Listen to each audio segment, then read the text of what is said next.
Assalamualaikum warahmatullahi wabarakatuh. Ya, kita mulai ya. Bismillahirrahmanirrahim. Silakan berdoa dulu sesuai dengan keyakinannya.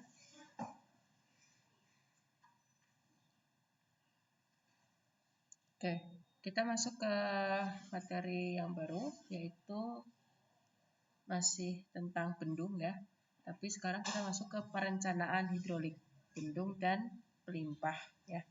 Jadi nanti ke depan udah mulai ini ya, hitung-hitungannya. Ini adalah bisa dikatakan layout lah ya. Layout itu tampak atas ya dari sebuah bendungan ya. Dimana bendungan itu tidak berdiri sendiri ya satu bendung, tapi dia terdiri dari bangunan-bangunan air yang lain. Nah, ini sendiri adalah bendung geraknya yang kemarin ya, yang ada macam-macam kan. Ada bendung gerak, ada bendung tetap. Ini tuh kayak pengelaknya ya, sebagai penghalang yang berfungsi untuk menaikkan muka air. Jadi Anda bayangkan ya, ke tampak atas ini bendung geraknya atau bendung tetap, tergantung ya macamnya. Kemudian di sepanjang aliran kita anggap dia itu membendung sungai ya, pasti kan dibendung sungai ya, ini kan sungai. Nah, ini ada namanya bangunan pengarah. Bangunan pengarah itu semacam kayak drainase aja ya, atau selokan lah ya, tapi ya ukurannya lebih besar. Tujuannya adalah untuk mengarahkan air, karena kan sungai itu pada dasarnya kan buatan alam ya, jadi bentuknya kan tidak teratur ya kan, bahkan minder ya, meander itu berkelok-kelok ya. Sungai kan kalau aslinya tuh berkelok-kelok gini ya, dan ini cukup tidak menguntungkan ya sebenarnya kalau untuk perencanaan hidrolis, karena katanya dengan kehilangan energi, kemudian arah arusnya gitu ya, katanya dengan sedimentasi dan sebagainya. Seperti halnya kalau kita nanti ya di mata kuliah ini juga, dalam merencanakan jalan itu kan sebisa mungkin Anda sendiri pun akan merasa nyaman kalau jalan itu nggak berkelok-kelok ya. Makanya kenapa kalau jalan tol itu, kalau jalan tol ya, itu dibuat senyaman mungkin ya, lurus, meskipun itu juga bahaya sebenarnya ya kalau terlalu lurus. Kadang kan kita terlalu lurus itu terlalu nyaman, kadang kan jadi apa, ngantuk ya. Maka jalan tol tuh orang tuh pada milihnya kecepatannya tinggi kan, meskipun ada aturannya ya. Jalan tol itu kan kecepatannya harusnya berapa? Ada pada jalan tol ada tulisannya 60 sampai 80 km per jam. Tapi kenyataannya banyak orang itu lebih dari itu. Apalagi kalau sepi, ya kan? Bisa sampai 100 ya, lebih kadang ya, ngebut gitu ya. Tapi itu hati-hati juga, kalau terlalu lurus juga itu melenakan. Ya kayak hidup ya, kalau hidup terlalu nyaman, nggak ada cobaan, nggak ada ujian, itu bahaya juga gitu ya. Nah ini juga, tapi di sisi lain makanya manusia itu membuat bangunan pengarah gitu ya, supaya sungai itu terarah ya, namanya juga bangunan pengarah ya. Bangunan pengarah bentuknya seperti apa? Bentuknya seperti ini aja, dinding-dinding terbuat dari beton gitu ya, dan sebagainya, dari bahan batu. Nanti kita sambil nyari aja ya. Oke, kita cari ya. Bangunan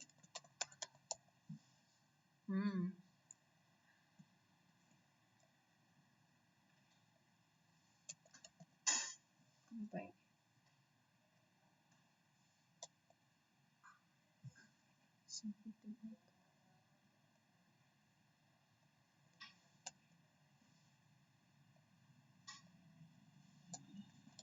Kenapa ya? Ada yang kepencet kayak ya itunya ya.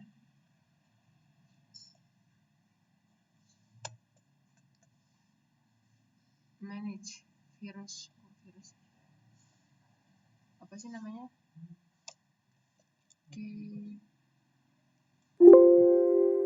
Yang kepencet ya. Ya enggak bisa nih, kenapa ya tuh? Show hidden icon. Nggak bisa. Ini kayaknya ada yang kepencet di ininya, di apa, keyboardnya. Coba ya pakai Chrome ya, karena saya mencet yang lain pun nggak bisa.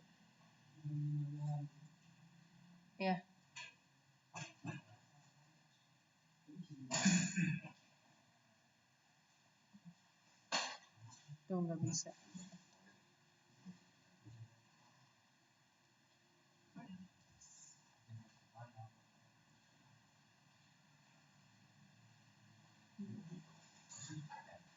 Oke, kita lihat.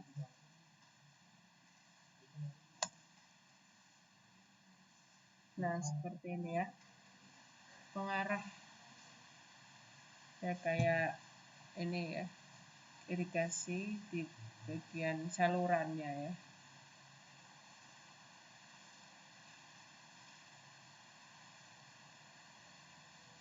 Loading ya, internet saya jelek ya.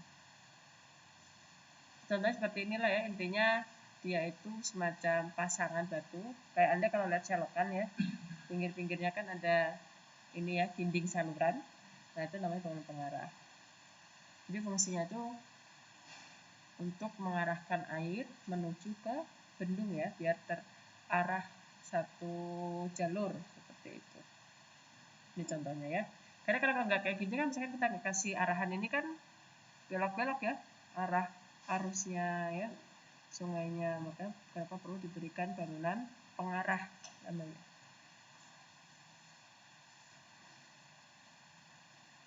Oke, ada bangunan pengarah. Kemudian ada juga yang namanya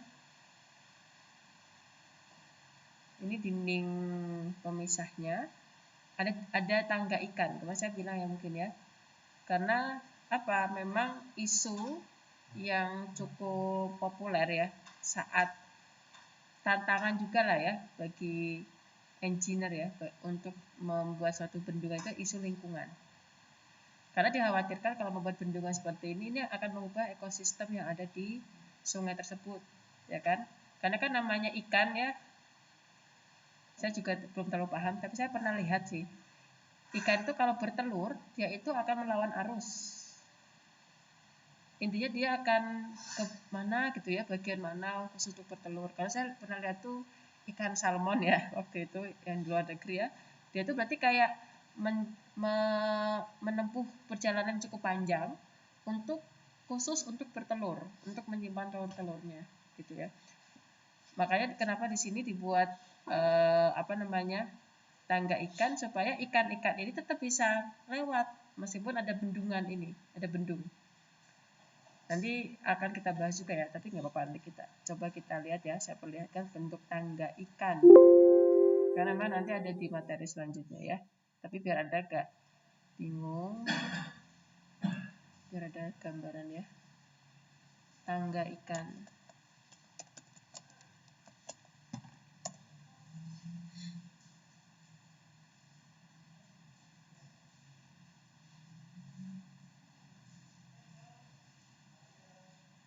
Nah, seperti ini. Ya, berarti supaya namanya juga tangga ya, bentuknya mirip tangga gitu ya. Jadi supaya ini ada gambaran ya ikannya. Dan memang ikan-ikan itu pada kayak lompat gitu memang ya. Kalau dia mau apa bertelur, berkembang biak lah ya, maka dia harus melawan arus ya untuk bertelur. Saya kurang paham ya, tapi Anda bisa cari lah ya. Kalau saya pernah lihatnya di salmon ya, sampai ngumpul gitu ya, ikannya tuh berarti melawan arus gitu ya ke daerah tertentu, habis itu dia pulang lagi ke tempat sebelumnya gitu ya. Itu kalau ikan salmon, tapi saya kurang tahu kalau ikan-ikan yang lainnya. Seperti itu ya. Ini bentuknya ya, tangga ikan.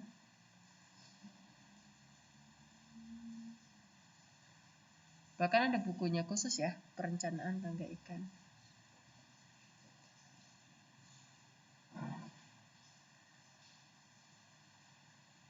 Seperti itu ya.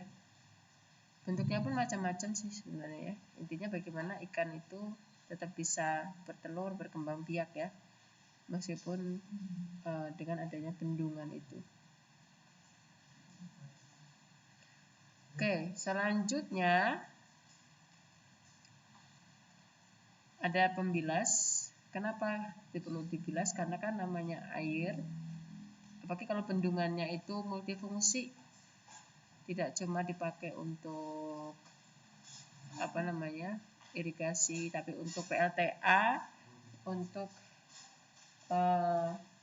sumber apa namanya, sumber air minum, air baku, PDAM ya. PDAM juga salah satunya dari airnya dari sini juga. Jadi airnya harus dibilas dulu karena kan air-air dari sungai ini kan kotor ya, banyak sedimennya, banyak pasirnya, maka dibilas terlebih dahulu. Intake ini adalah bangunan pengambilan, ditandai dengan adanya pintu air, jadi kita bisa mengambil sesuai yang kita inginkan. Oh ya, bentuk bangunan pengarah tadi ya, dia itu materialnya dari krip. Krip itu semacam ini ya, beton, matras batu, pasangan batu kosong, dan atau dinding pengarah. Ya kayak saluran aja lah ya, kalau ada lihat saluran pinggir jalan yang ada apa namanya untuk drainase. Kemudian ada kantong lumpur juga. Kantong lumpur itu untuk menyimpan tadi ya. Setelah dibilas kan lumpur-lumpurnya disimpan di kantong lumpur, dibuangnya ke kantong lumpur. Jadi barulah kita lewatkan ke intake pengambilan supaya air, kalau intake ini kan misalkan untuk irigasi, ya air yang sampai ke sawah ya memang sebisa mungkin air yang bersih atau minimal kandungan pasirnya atau sedimennya sedikit ya. Nggak kayak yang asli dari sungai ya. Makanya kalau Anda lihat banjir itu kan pasti kotor sekali ya, karena memang air dari sungai ya, bawa lumpur, bawa tanah dan sebagainya gitu ya. Nah di sini sebisa mungkin air dari bendungan ini harus bersih, makanya ada pembilas dan kantong lumpur. Ini adalah idealnya untuk bangunan utama pengelak ya, bendungan idealnya seperti ini. Meskipun tidak semua bendungan itu memiliki struktur seperti ini ya. Biasanya kalau seperti ini tuh dikhususkan untuk bendungan-bendungan yang multifungsi ya, multipurpose, banyak tujuannya. Jadi disesuaikan dengan kebutuhan masing-masing. Ini adalah kalau pakai Google Earth ya, tampak atas ya. Jadi seperti ini, panjang sekali ya. Iya. Lalu bentuknya ada ini. Kelihatan nggak? Kelihatan ya? Kayak ada mercunya di sini kan, bendung pengelaknya ini. Yang dia bentuknya gini ya. Kalau susah. Kalau ditampakkan ya. Jadi kalau tampak samping seperti ini, nih kelihatan ya. Yang kemarin ya macam-macam, ada bentuk karet, yang bentuk geraknya, ada bentuk tetap gitu ya. Kemudian ada intake. Nah intake tuh kelihatan nih ada pintu-pintu air nih. Dan ada banyak pintu. Artinya apa? Tergantung ini arahnya mau kemana, diarahkan kemana airnya ini. Ya. Kemudian ini sebelah sini tuh ada namanya, ini reservoirnya ya tentu ya. Ada bangunan pengarah di atasnya.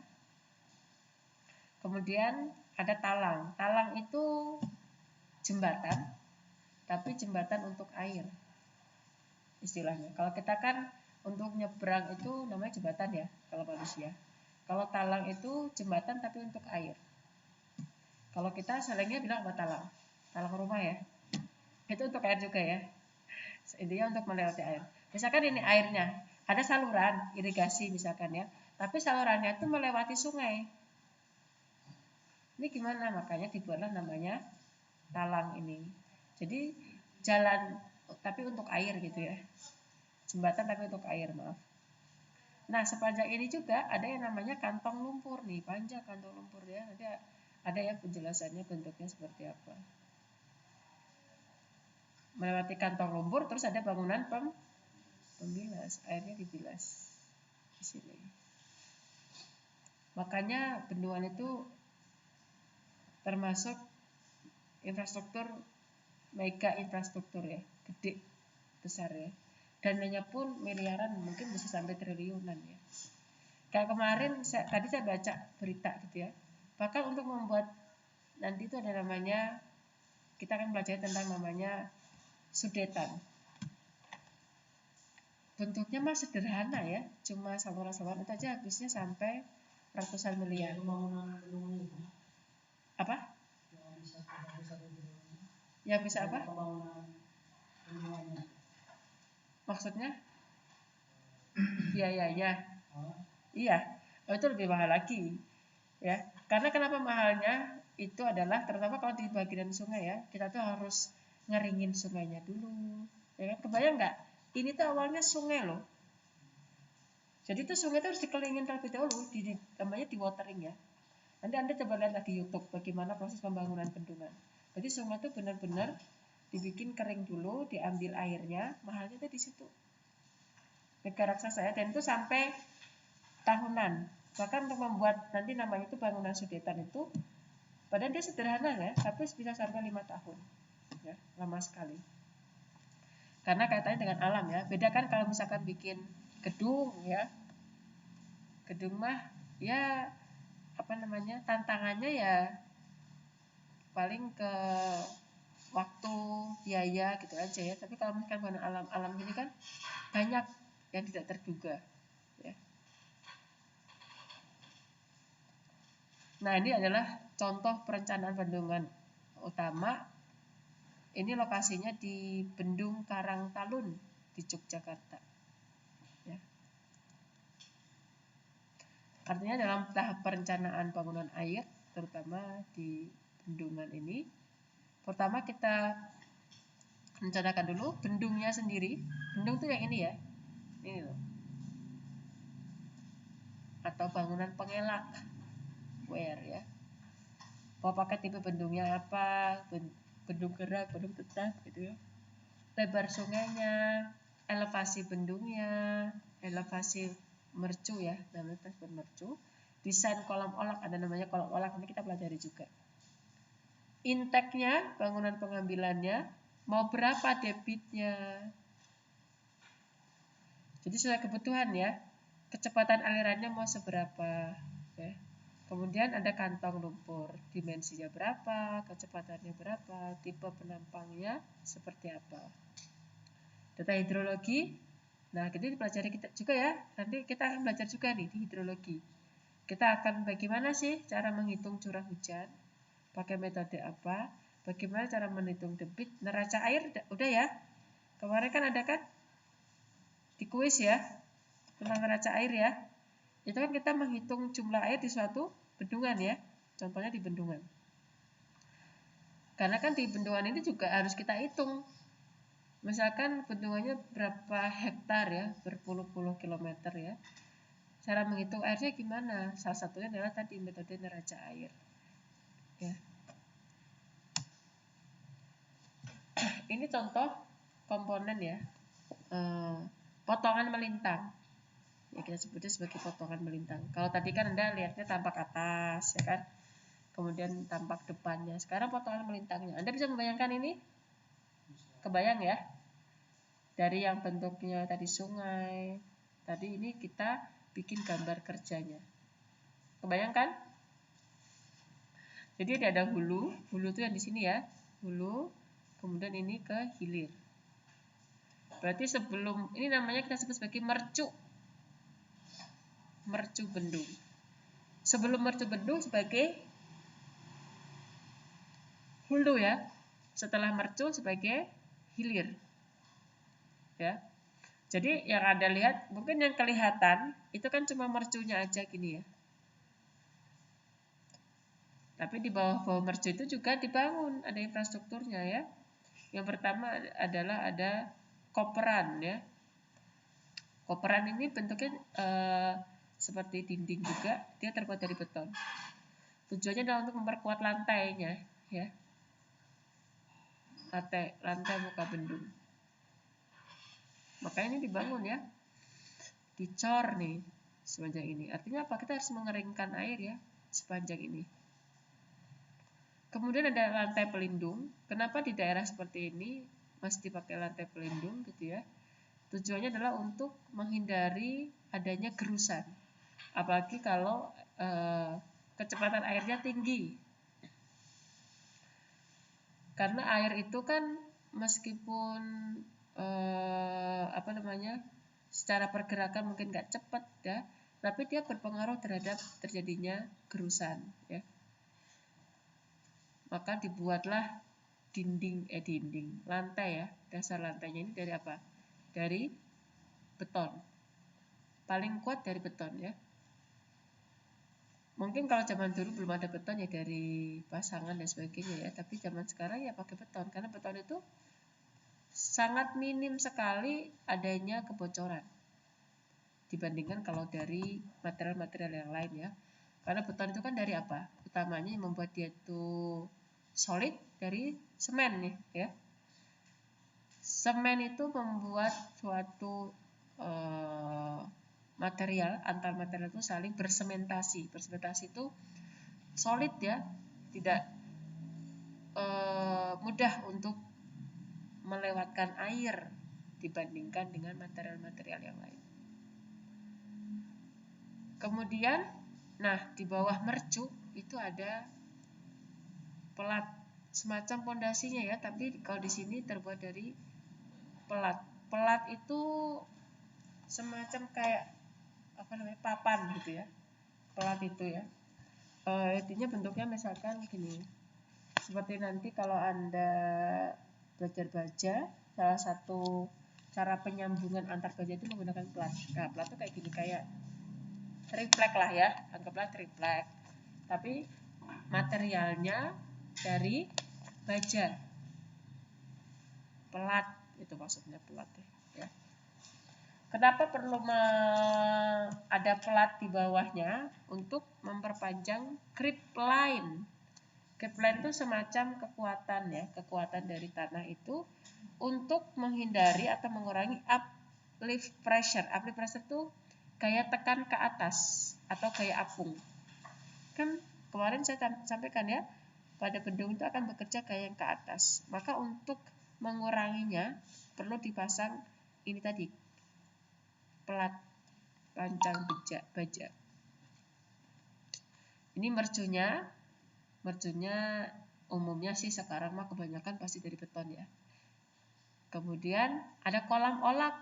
Nah, kenapa sih bentuknya seperti ini? Tujuannya apa? Kalau air itu lewat percu ini kan kecepatannya pasti tinggi ya. Kenapa? Karena ada perbedaan tinggi.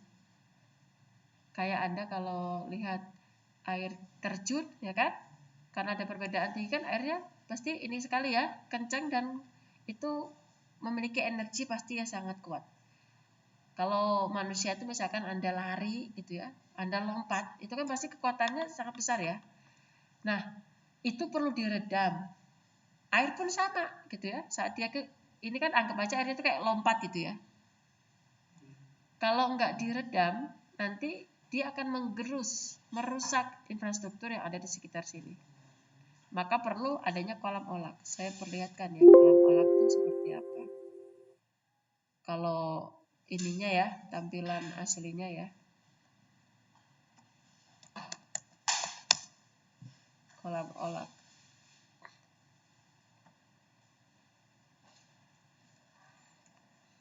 Nah, kalau Anda lihat mungkin kelihatannya ini mah datar-datar aja ya, tanah gitu mungkin ya, atau saluran ya. Ternyata enggak, gitu ya.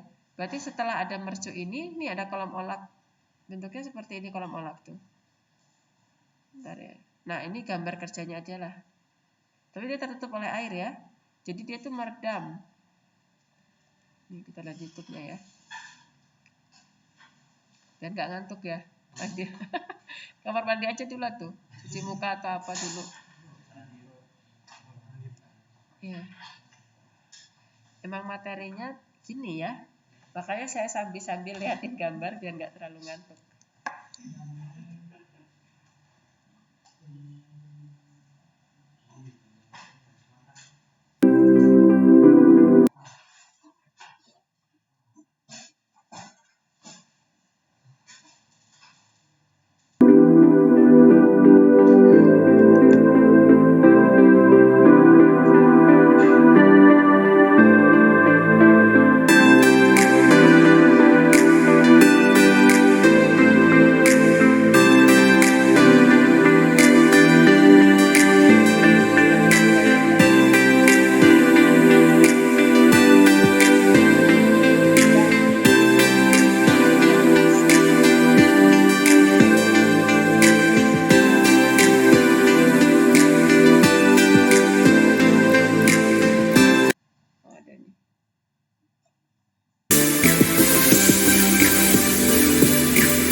kolam aja, tapi di dalam kolam itu ada struktur-struktur seperti ini ya. Jadi ada tujuannya ya, kenapa bentuk bendungnya seperti itu gitu ya. Setelahnya ada kolam olak. Kenapa ada tambahan di sini ya? Kenapa nggak langsung sungai aja setelahnya gitu ya? Supaya tadi meredam energinya. Kayak kita kalau habis lompat lari kan kerasa kan gitu ya. Nah, air juga sama gitu ya. Maka perlu diredam menggunakan kolam olak. Oke, kita lanjutkan.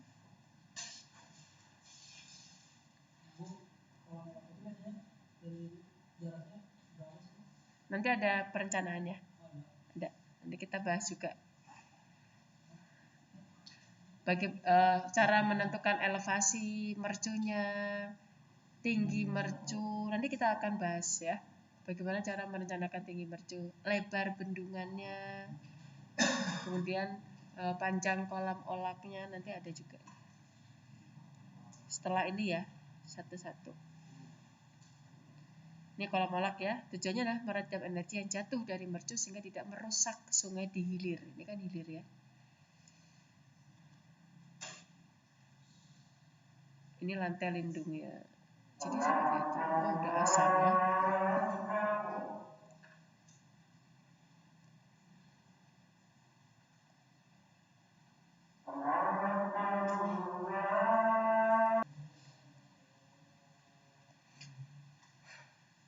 Ini kolam olaknya, kemudian ada ensilnya adalah ensil ini ya bagian akhir dari ini ya, hilir, bagian hilir ya. Lantai di hilir untuk melindungi dasar sungai bagian hilir dan untuk perkuatan pondasi. Jadi lagi-lagi harus ada pondasinya juga ya. Bendung ini juga ada pondasinya gitu ya. Jadi pondasi itu nggak cuma buat rumah, jalan juga ada pondasinya ya. Itu ada. Nanti kita pelajari juga ya. Jadi jalan itu ada pondasinya juga, bendung, jembatan ya, jembatan mah pilarnya lah ya, pondasinya juga. Semua infrastruktur ada pondasinya. Makanya ada mata kuliahnya sendiri ya, kalau nggak salah harusnya rekayasa pondasi. Ini tubuh bendung tetap. Umumnya aja terbuat dari beton ya, atau pasangan batu. Kalau sekarang ya sebetulnya beton lah ya, jarang ya. Dan beton itu lebih praktis ya. Sebenarnya kalau beton itu ada cetakannya kan, dicetak. Mungkin tapi lebih mahal, tapi lebih praktis dan lebih kuat lah ya dibandingkan dengan pasangan batu. Bu, tugasnya, fungsinya pelat keranjang Tadi, nih, pelat pancang baja. Jadi itu semacam kayak pondasinya gitu ya, memperkuat lah ya. Jadi untuk memperkuat tujuannya adalah tadi untuk memperpanjang creepline. Creepline itu semacam garis hambatan ya, garis hambatan dari ini beton ini, karena dengan adanya plat baja ini dia akan menahan gaya tekan ke atas atau uplift pressure, atau kita sebut juga sebagai gaya apung ya. Juga melindungi terhadap piping. Piping itu kebocoran atau rembesan lah. Iya, karena dalam tanah kan air itu juga masuk dalam tanah ya. Di dalam tanah itu juga ada aliran air. Supaya nggak bocor gitu ya airnya itu. Dari bawah bendung. Karena dengan kebocoran itu kan bisa menghilangkan kehilangan air juga ya. Ini terbuat dari beton umumnya. Ini penampang melintang ya, namanya penampang melintang itu tampak samping lah ya, lebih mudahnya tampak samping. Tapi kita potong, tampak melintang itu berarti misalnya tampak melintang laptop ya, laptopnya dari sini kita ambil potongan, kan suka diajari udah ya, potongan A, potongan apa gitu ya, tergantung arahnya kemana. Dan pada melintang ini tetap ada ya namanya bidang vertikal, ya hampir vertikal ya, bagian vertikalnya. Dengan kemiringan landai, ini landai ya. Kenapa landai? Ini tuh bagian dari kolam olak tadi. Kenapa ya bentuknya nggak gini aja? gini misalkan ya, kan lebih mudah ya. Nah kayak gini mah, oh ini mah gampang sekali ya, pasti mengalami kerusakan nih, kerusan di daerah sini. Kalau ada air turun ya, set bisa pada runtuh ini ya. Tapi kalau kayak gini, nah ini tuh seperti mengakomodasi supaya air itu tadi jatuhnya pelan-pelan ya. Kalau kayak gini mungkin akan cepat, tapi ya itu efeknya akan merusak struktur yang ada di bagian hilir gitu ya. Nah, kenapa bentuknya landai ya seperti itu? Itu alasannya ya. Berarti perencanaan hidrolis ini namanya. Kenapa bentuknya seperti itu dan sebagainya itu sudah ada perhitungannya. Jadi nggak ngasal, kayak bagusan bentuknya gini, enggak ya, semuanya itu sudah diperhitungkan. Kalau kita lihat bentuknya hampir menyerupai trapesium ya. Dimana bentuk-bentuk hidrolis ini sebisa mungkin menguntungkan. Menguntungkan itu dalam arti ya tadi dia bisa meredam energi gitu ya. Kemudian apa namanya? Bentuknya seperti ini itu bisa membuat meminimalisir terjadinya kebocoran misalkan ya. Tepi hulu mercu, hulu itu berarti dari sini, ini hulu. Berarti sebelum mercu ya. Kemudian tepi hulu itu maksudnya apa? Tepi hulu mercu bagian ini. Bentuknya umumnya adalah elips ya. Ini kan elips ya. Kenapa sih bentuknya gitu ya? Kenapa enggak segitiga gini ya? Nah ini juga ya, kalau kayak gini gampang tergerus juga ya, kena ini ya, kena air nih, gampang rusak. Tapi kalau bentuknya seperti ini kan dia, nah air tuh gampang lewatnya, set gitu ya. Kenapa nggak bentuknya gini misalkan bendungannya? Nah gini ya, nah ini mah, nah ini bisa nih, pasti ada kerusakan di daerah pinggir-pinggir nih kalau kena air terus ya. Makanya kenapa bentuknya elips gitu ya. Atau setengah lingkaran lah ya.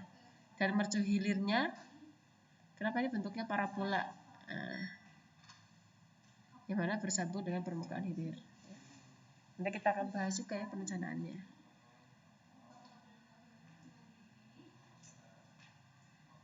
Nah, kemudian untuk kondisi tertentu, misalkan sungainya itu berbatu, kan memang ada sungai ya yang lebih banyak batu-batunya, maka direkomendasikan supaya di bagian hilirnya ini hilir, itu lebih landai, ya. Dan lereng hilirnya curam, terutama kalau untuk yang curam-curam, gitu ya. Maka kita buat lebih landai. Landai itu jangan curam, jadi dibikin lebih landai itu, nah hampir mendekati datar. Ya. Lagi-lagi adalah untuk meredam energi supaya tidak terjadi kerusakan di sekitar struktur di bagian hilir terutama ya. Karena kan di bagian ini tuh nggak gampang ya untuk pemeliharaannya ya. Karena ya bayangkan dia tuh terendam oleh air. Gimana kita memeliharanya kan nggak semudah kalau kita memelihara gedung ya.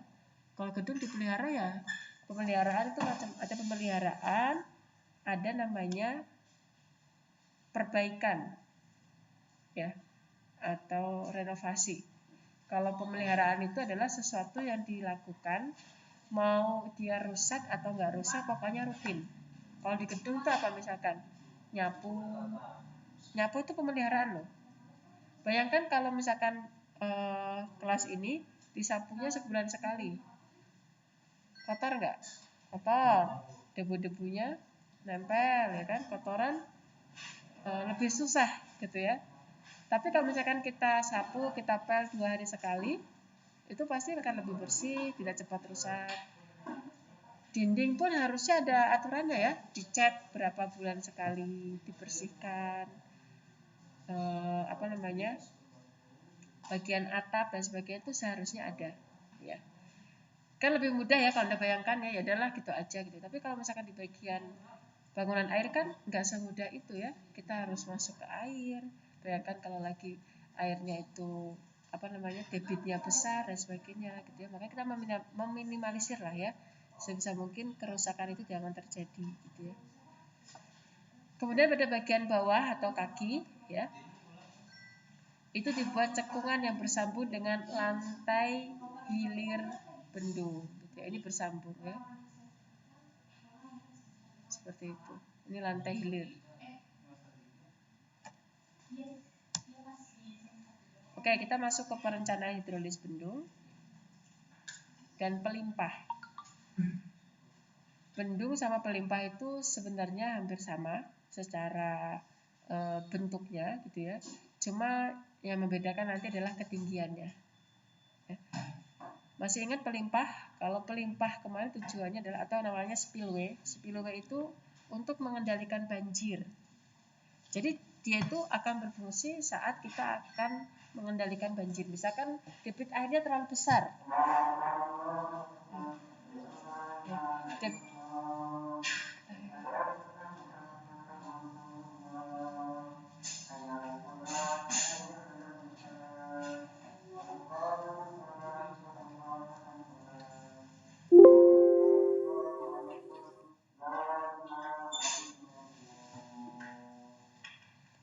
Sini. Kita coba lihat ya, bangunan pelimpah. Masih ingat ya? Spillway. Nah, ini. Jadi itu semacam kayak pintu gitu ya, pintu-pintu air. Dia itu akan difungsikan atau dibuka saat ada proses pengendalian banjir, gitu ya. Pengaman terhadap bahaya air banjir yang melimpas di atas bendungan. Jadi supaya nggak meluap. Karena kan lebih bahaya ya kalau misalkan airnya meluap ke di sekitar bendungan, karena itu kan sekitar bendungan misalkan ada penduduk, ada pemukiman ya. Intinya jangan sampai air itu meluap keluar, tetapi air itu dikeluarkan lewat jalannya. Memang ini jalannya untuk air yang berlebih gitu. Jadi itu fungsinya pelimpah ya, dari namanya juga pelimpah. Nah ini pelimpah, ada pintu-pintunya kan. Jadi semacam ini berlebihan nih airnya nih ya. Nggak boleh nih airnya tuh keluar dari reservoir ini ya ke sekitar bendungan gitu ya, tapi airnya keluarin nih lewat jalan pelimpah ini atau pintu pelimpah ini ya. Itu tujuannya bangunan pelimpah ya. Nah, nanti kita akan membahas dalam perencanaan itu ada 4 ya yang akan kita rencanakan. Kita akan merencanakan elevasi. Elevasi itu beda sama tinggi ya. Kalau elevasi itu kaitannya dengan tinggi muka air ya. Kayak sekarang elevasi kita berapa 50 meter apa di atas permukaan air laut. Ya itu elevasi. Kalau tinggi kan tingginya berapa nih? 3 meter, 2 meter, 4 meter, 5 meter kayak gitu kan. Itu tinggi ya. Kalau elevasi kaitannya dengan permukaan air laut. Kemudian kita akan bahas juga perencanaan lebar. Bendungnya lebarnya berapa? Kemudian hidrolis mercu bendungnya di pekan depan sama perencanaan kolam olak. Dalam waktu dekat ini yang kita bahas ya. Nah, dalam perencanaan elevasi mercu, jadi kalau perencanaan bendung ini terbalik. Bukan dari hulu ke hilir, tapi dari hilir ke hulu. Ya. Nanti saya perlihatkan ya. Jadi merencanakannya tuh, nanti misalkan ini bendungnya untuk irigasi. Elevasi sawah nanti yang akan kita beri air ini berapa? Jadi nanti elevasi mercunya akan mengikuti. Ya. Karena kan dari intake atau dari bendung kemudian ada bangunan pengambilan sampai ke sawah itu perjalanannya panjang sekali ya, berkilo-kilometer. Artinya selama perjalanan yang namanya air itu ada namanya kehilangan energi. Jadi air itu nggak tetap. Misalkan saya ngambil intake ya, saya butuh, misalkan di irigasi itu butuh 1 meter kubik air misalkan ya. Jadi pas ngambil di intake itu nggak pas 1 meter kubik, harus dilebihkan. Minimal lebihkan 20%. Kenapa? Karena perjalanannya itu panjang. Selama perjalanan itu pasti ada kehilangan ya, kehilangan energinya atau diambil manusia misalkan ya, atau ada kebocoran-kebocoran gitu ya. Nah, makanya kenapa supaya nanti sampai di lokasi irigasinya atau lokasi sawahnya jumlah air sesuai dengan kebutuhan. Makanya nanti Anda bayangkan dalam perencanaan elevasi mercu itu kita mundur, berarti dari lokasi yang akan kita airi barulah sampai ke mercu. Seperti halnya kita merencanakan gedung ya. Merencanakan gedung itu bukan dari fondasi dulu, tapi dari atapnya dulu. Kita tahu dulu bebannya berapa, beban atap dulu ya. Dari atap turun, kemudian ada balok, kolom, dinding-dindingnya. Misalkan 2 lantai ada platnya, kemudian ada dinding lagi, ada slope-nya, barulah kita dapat beban semuanya itu, baru kita merencanakan fondasi. Artinya kalau merencanakan itu terbalik, tapi kalau pelaksanaan untuk membangun rumah itu dari mana dulu? Fondasi dulu. Jadi gitu ya konsepnya ya. Kalau perencanaan itu kebalik. Kalau rumah itu dari atas dulu baru ke bawah, tapi kalau pelaksanaan dari bawah dulu baru ke atas. Bendungan pun sama, perencanaannya itu dari hilir baru ke hulu. Kalau pelaksanaannya baru dari hulu ke hilir. Seperti itu. Ya? Ada bedanya? Enggak ya? Nah, untuk perencanaan elevasi mercu pada bendung tetap ya, itu ditentukan berdasarkan elevasi yang diperlukan agar air dapat mengalir secara gravitasi. Jadi kita harus merencanakan supaya air itu mengalir secara gravitasi. Gravitasi itu artinya apa? Dia mengandalkan perbedaan tinggi, ya kan? Kalau misalkan dia itu lurus permukaannya kan, air bisa mengalir tapi mungkin sangat lambat sekali dan itu tidak diperbolehkan. Kenapa? Karena air kalau terlalu lambat atau justru diam, itu justru dia itu akan ditumbuhin oleh tanaman-tanaman perusak ya. Makanya kalau Anda lihat kolam yang diam itu lebih bahaya kan dibandingkan dengan kolam yang bergerak. Ya kan? Tapi jangan juga terlalu landai. Kalau terlalu landai tadi ya adanya gerusan-gerusan. Jadi sebisa mungkin ya sesuaikan ya dengan kecepatannya. Kalau pelimpah, mercu pelimpah itu ditentukan berdasarkan volume air yang akan ditampung di dalam waduk. Jadi kalau bendung itu berdasarkan elevasi yang diperlukan. Berarti kita lihat bagian hilirnya itu kalau bendung. Kalau mercunya pelimpah itu berdasarkan volume air yang akan ditampung di dalam waduk. Jadi kaitannya dengan waduknya, kalau pada bendung kaitannya dengan bagian hilirnya. Fungsi mercu tadi ya, mercu itu yang ini. Ini mercu. Nah, apa fungsi mercu? Yang pertama adalah mengatur tinggi air minimum, melewatkan debit banjir, membatasi genangan di hulu bendung dan bendungan atau bendungan. Nah, kalau digambarkan seperti ini. Ini tuh layout ya. Ini orang sipil yang bikin ya. Anda pernah diajari kenapa bentuknya seperti ini? Oh, ini miring. Ya, ada miring ini berarti. Ini ya berarti ya. Nah, kalau tampak atas gambarnya seperti ini berarti. Ini menandakan ini semacam bangunan pengarah saluran. Ada kemiringan. Karena ini adalah desain paling efektif dalam merencanakan bangunan itu adalah penampangnya berbentuk trapesium. Nah, kalau Anda lihat ya, itu lebih kuat dibandingkan kalau penampangnya bentuknya gini, persegi. Mungkin ini lebih mudah, lebih gampang ya pelaksanaan, tapi dia akan lebih mudah mengalami apa? Kelongsoran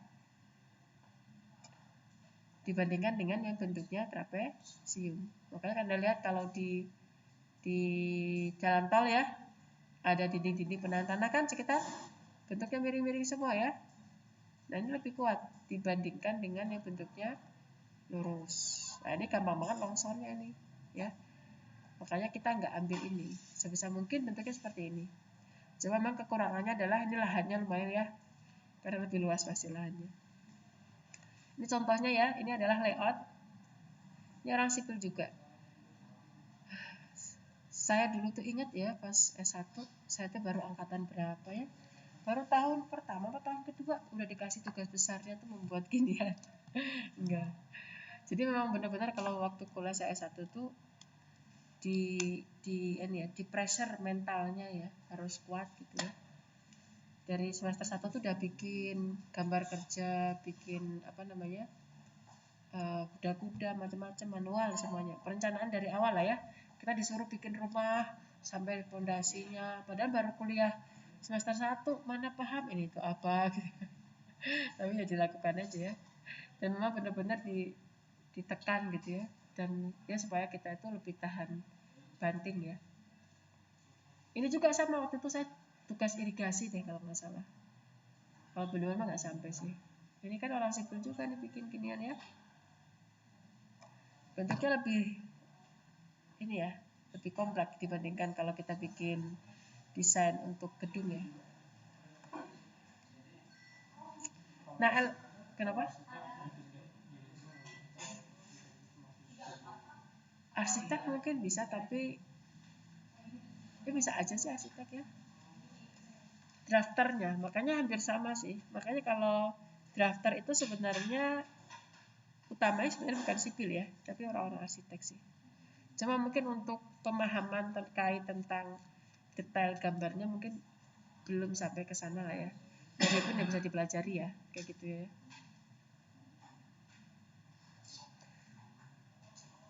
Makanya kalau sipil itu, makanya kenapa drafter itu sebenarnya cukup anak-anak SMK juga bisa ya. Karena itu kan semacam, apalagi kalau cuma memindahkan gambar dari gambar yang manual ke gambar AutoCAD ya. Kalau kayak gini ya sebisa mungkin orang sipil ya harusnya ya. Karena katanya dengan ini topografinya, kemudian ini lengkukan-lengkukannya ya, belokan-belokannya. Sedikit aja ya, sedikit lagi. Nah, dalam perencanaan muka air kita harus memperhatikan eksploitasi normalnya. Eksploitasi normal itu maksudnya ini nanti airnya itu untuk apa gitu ya. Misalkan untuk sawah, irigasi berarti ya, apa untuk industri, perumahan. Berarti kita ambil yang pertama adalah elevasi tertinggi di daerah layanan. Tadi saya bilang dalam perencanaannya itu terbalik ya, berarti dari hilir baru ke hulu. Kedalaman air di sawah daerah irigasi nanti ya sekitar ini. Kita lihat contohnya aja. Kehilangan tinggi energi. Nah, selama perjalanan itu ada namanya kehilangan tinggi energi di saluran dan bangunan sepanjang saluran tersier, sekunder dan saluran primer. Ini adalah untuk materi irigasi nanti ada. Saluran yang utama itu primer. Jadi perencanaan saluran primer pun kebalik. Kita harus rencanakan dulu yang di tersiernya. Tersier, sekunder, baru ke primer. Ya, kemudian kita harus perhatikan dulu beda tinggi energi pada kantong lumpur. Ya, karena kan nanti ada lihat tadi ya sebelahnya itu ada kantong lumpur di mercu itu. Ada bangunan pembilas juga, beda tinggi energinya berapa, karena kan akan melewati air ini juga. Sama beda tinggi energi yang diperlukan untuk meredam energi pada kolam olah. Jadi kita harus memperhatikan bangunan-bangunan sekitarnya tinggi energinya. Nah, jadi seperti ini. Ini misalkan saya membuat ini ya. Ini saluran primer, belum sampai ke mercu. Jadi saat saya merencanakan saluran primer ini, saya mau tinggi elevasinya berapa, maka kita harus tahu dulu data-data yang ada di bagian kuarter itu bagian petak sawah. Ya. Jadi dari belakang tuh perencanaannya, tahu elevasi tertingginya berapa di petak sawahnya. Kemudian di B itu ada kehilangan energi. Di sini tuh nanti ada kehilangan energi, ada C. Kehilangan energi juga naik ya. Barulah dari belakang nanti kita akan ketemu nilai P. P itu adalah elevasi muka air di saluran primer. Jadi bentuknya enggak, oh segini ya, lurus aja gini ya. Enggak. Kita harus naik-naikkan lagi. Karena apa? Selama perjalanan, awalnya setinggi ini ya airnya ya. Saat dia berjalan, dia tuh akan berkurang. Melewati gorong-gorong, airnya akan bersurut lagi ya. Kan nggak mungkin airnya tetap ya. Anda kebayangkan, pasti airnya ada yang nempel kemana-kemana, ada yang rembes ke dalam tanah, ada yang mengalami penguapan ya. Makanya kemarin pas kita hitung neraca air, kehilangan air itu karena apa? Penguapan, infiltrasi, ya kan? Evaporasi, ya penguapan tadi ya. Atau perubahan cekungan. Ini sama juga, awalnya setinggi ini ya. Sama berjalan, nanti lama-kelamaan jadinya setinggi ini. Makanya dalam perencanaannya kita kebalik, kita dari belakang. Baru bisa ketemu nilai P-nya. Nah ini P itu adalah muka air saluran primer atau sekunder, maka kita harus menghitung dulu. Ini elevasi di muka air di sawah. Nah kalau kehilangan energi ini nanti kalau ada soalnya Anda pakai aja lah, kurang lebih sama. Setiap ada perbedaan atau ada bangunan itu pasti ada kehilangan energi. Misalkan dari saluran kuarter ke saluran tersier itu ada kehilangan, tersier ke sekunder, sekunder ke primer itu ada kehilangan energi pasti ya. Nilainya berapa? Sekitar 5-10 cm. 5-10 itu maksudnya gimana? Jadi airnya awalnya misalkan setinggi ini ya. Saat awalnya di saluran yang paling ujung itu saluran kuarter. Saat dia masuk ke saluran sekunder, maka dia akan turun. Kebalik. Maksudnya kalau di sekunder kan lebih tinggi ya. Saat mau ke kuarter, maka dia akan turun. Setinggi berapa? 5-10 cm. Maksudnya gitu. Kehilangan energi itu tinggi airnya. Ya kan? Jadi awalnya segini, ke saluran selanjutnya dia berkurang. Berkurang lagi. Nah, seperti itu ya. Maka nanti akan ketemu nilai P, tinggi atau elevasi air di muka hilir. Nah, contohnya ini ya. Tuh, dari saluran tersier ke sawah itu ada yang hilang pasti. Sekitar 10 cm atau 0,1 meter. Dari sekunder ke tersier hilang lagi. Jadi total setelah kita hitung ya, akibat ada kemiringan saluran itu ada kehilangan energi. Ada bangunan ukur, ada bangunan pembagi ya. Dari intake ke saluran primer atau ke kantong lumpur itu ada kehilangan energi juga. Jadi sampai-sampai setelah kita hitung, elevasi di mercu bendung itu yang kita butuhkan adalah 1,5 meter. Elevasi di muka bendungnya. Ya. Awalnya berarti di mercu bendung tuh kita rencanakan elevasinya 1,5. Ternyata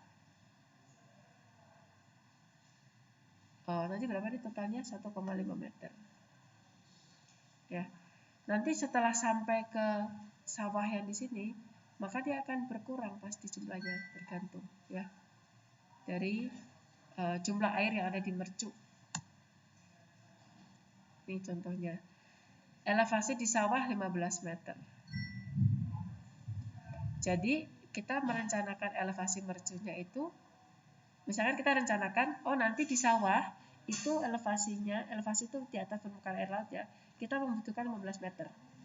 Jadi di bagian mercu, bagian hulu, itu kita harus merencanakan elevasinya 15,95 meter. Bisa dibayangkan ya, berarti kehilangan energinya totalnya hampir 0,95 meter, hampir 1 meter. Jadi awalnya misalkan setinggi ini, nanti sampai ke hilir itu akan berkurang setinggi 1 meter ya, karena perjalanannya panjang ya, dari intake masuk ke saluran primer, ada bangunan bagi, lewat lagi ke saluran sekunder, ada sadap, ini materi irigasi ya, ada sadap masuk ke tersier ya kan, ke box tersier itu buat ngebagi-bagi air, barulah sampai ke sawah. Jadi perjalanan itu bisa berkilo-kilometer. Airnya apa? Berkurang. elevasinya ya, dari 15,95. Jadi awalnya setinggi ini, nanti sampai ke sawahnya jadi 15 meter. Nah, kira-kira seperti itu.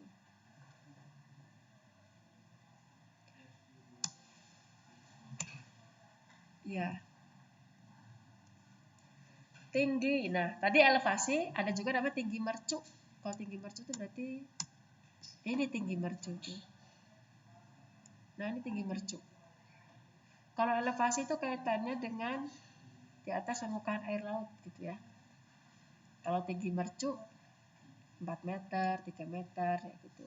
Kalau elevasi beda-beda ya, tergantung lokasinya di mana. Yaitu ketinggian antara elevasi lantai hulu, dasar sungai di hulu, dan elevasi di mercu. Jadi perbedaan tinggi antara elevasi lantai hulu, mana tadi? Nah, ini lantai hulu. Perbedaan tinggi antara lantai hulu ya dan elevasi mercu. Elevasi mercu kan tadi yang kita hitung. Ini ya. Nah, perbedaan tingginya inilah disebut sebagai tinggi mercu.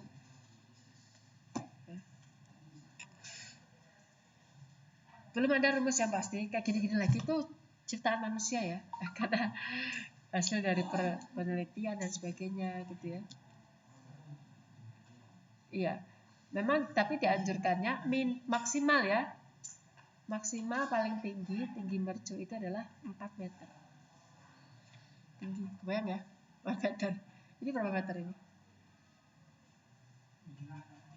3,5, lebih tinggi lagi lah ya. Berarti itu maksimalnya segitu. Kalau untuk irigasi ya, 3,5 ya. Masa ada 4 itu? 1, 2. Oh iya 4 lah ya. Ya, bendung itu berarti maksimal segini kalau untuk irigasi. Minimumnya setengah H itu ya ini. Genangan lah ya. Paling kecil itu. Meskipun ada juga ya yang lebih dari 4 meter, biasanya kalau bendungnya itu di lokasinya di sudetan atau shortcut. Shortcut pernah dengar ya kata shortcut? Apa shortcut itu? Dengarnya pas ngapain? Di laptop? Apa di mana? Software. Short itu pendek ya. Intinya semacam jalan pintas ya. Jalan pintas. Kenapa perlu ada sudetan? Sudetan itu fungsinya adalah kan sungai itu umumnya berkelok-kelok ya. Nah, padahal kita itu pengennya ayolah cepet sampai ke sini gitu ya. Makanya perlu ini dihilangkan nih kelokan sungainya. Dibangunlah namanya bangunan sudetan. Jadi semacam kayak sungai juga.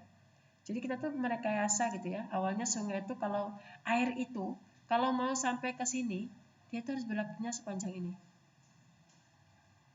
Ya kan? Nah sekarang gimana caranya air itu nggak usah panjang-panjang belok-belok gitu ya, tapi cukup cepet sampai ke sini. Dibuatlah namanya bangunan sudetan. Itu namanya sudetan. Ini jalan pintas kayak misalkan sebelum ada jembatan, warga A kalau mau ke lokasi B itu harus muter berapa kilometer ya kan? Tapi setelah ada jembatan kan cukup menyeberangi sungai. Tapi meskipun ini fungsinya beda ya, kayak gitu. Keuntungan bendung karena ada kondisi bendung itu terletak di sudetan. Ini keuntungannya ya, tidak terganggu aliran sungai. Karena saat pembangunannya di sini, ini juga dia lagi proses sudetan, artinya nggak ada sungai di sini, tapi direkayasa oleh manusia dibuatlah saluran di sini. Alirannya pasti lebih baik ya kan? Karena kan air kalau berkelak-kelak ini juga nggak bagus ya. Adanya gerusan ya, kemudian endapan dan sebagainya.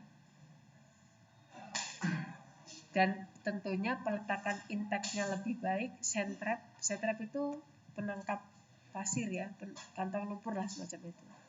Cuma beda susahnya adalah kerugiannya kita harus bangun tanggul penutup. Kenapa? Supaya di daerah sini tuh nggak terairi. Atau daerah sini tuh intinya kita keringin airnya supaya nggak ada air. Jadi kita matikan sungai di sini tuh. Kita uruk airnya tuh biar nggak ada, ya kan?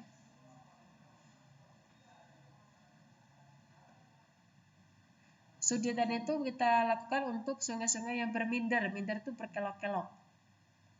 Nah, kalau sungainya lurus ya udah nggak usah lah ya. Tapi kalau sungainya belok-belok gini ya, maka kita perlu melakukan sudetan ini. Tujuannya apa? Untuk memperpendek aliran sungai dan memperbesar kemiringan sungai. Jadi biar nggak terlalu panjang ya. Kenapa kemiringan sungai perlu kita perbesar? Supaya air itu bergeraknya lebih cepat. Karena air kalau yang terlalu pelan atau diam, itu kan secara fungsi tidak baik. Makanya kita kalau manusia itu terlalu diam, nggak gerak itu justru bahaya, ya kan? Dibandingkan orang-orang yang bergerak ya. Kemudian apa keuntungannya? Muka air akan lebih rendah. Ya, muka air itu muka air di mercunya, tapi kecepatannya lebih besar dan terjadi scoring serta mempersulit pelayaran. Tadi ya. Nah, ini juga bisa dipelajari juga.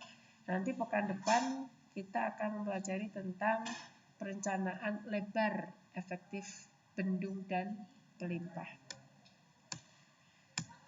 Silakan ya kalau Anda bingung apa sih bangunan ini, cari aja di internet, itu banyak. Jadi karena kan kondisinya Anda nggak lihat langsung ya, belum lihat langsung, mungkin masih meraba-raba gitu ya. Tapi alhamdulillah kan sekarang tuh banyak informasi ya, di internet tuh banyak. Saran saya kalau yang nggak paham boleh ke sana.